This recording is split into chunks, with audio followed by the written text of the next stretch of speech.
चावल को का जब दर्शन किया कि कोई टूटा है, कोई छोटा है, कोई काला चावल है, कोई गुण लगा है, तुरंत समझ गए कि मांग करके लेकर के आएंगे।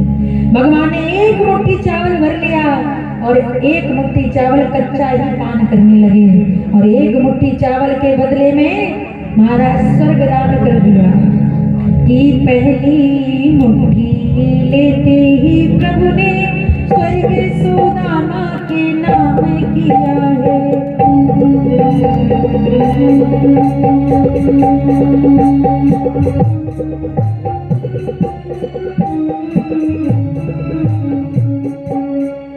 दूसरी मुट्ठी में पृथ्वी लोक का वैभव विप्र को सौंप दिया है।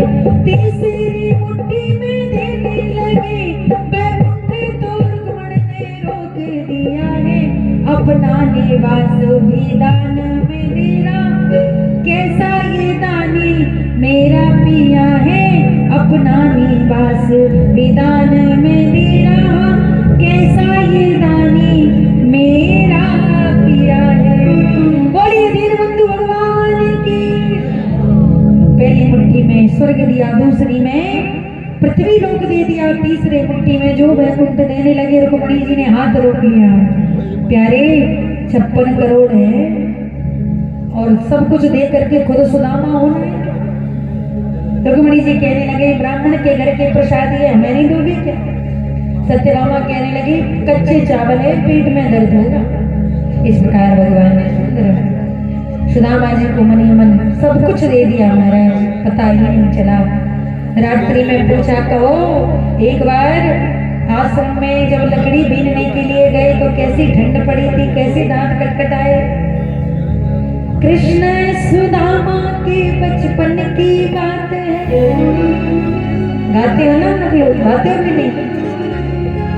पहली मुलाकात शाम, पहली मुलाकात है, पहली मुलाकात शाम, पहली मुलाकात है। कृष्ण सुदामा के बचपन की बात है, कृष्ण सुदामा की बचपन की बात है। पहली मुलाकात शाम, पहली मुलाकात है, पहली मुलाकात शाम, पहली मुलाकात है। जब सांदीपनि मुनि के आश्रम में चने दी, किसने? उनके गुरु माना और वो चने जैसे ही ले गए सुदामा जी समझ गए ये चने श्राप है महाराज, क्योंकि वो चने किसी और कुटिया के थे, माता की कुटिया के थे जो रोज भगवान को भोग लगाती थी गुड़िया को। लेकिन लाल कपड़े में बंधे थे, चोर आए और उन चने को हीरे मोती पैसा समझ करके उठा ले गए। लेकिन बाद में जब खोला तो देखा रे राम ये तो चने निकले, हम तो सोचा सोना होगा। तो पोटली फेंकी तो सांदीपनि मुनि का आश्रम बना था, उसके आंगन में जाकर के गिरी और उनकी पत्नी गई तो देखा पता नहीं किसने ये चने फेंक दिए। लेकिन जब बुढ़िया को वो चने नहीं मिले तो वो दुखी हो गई कि मेरे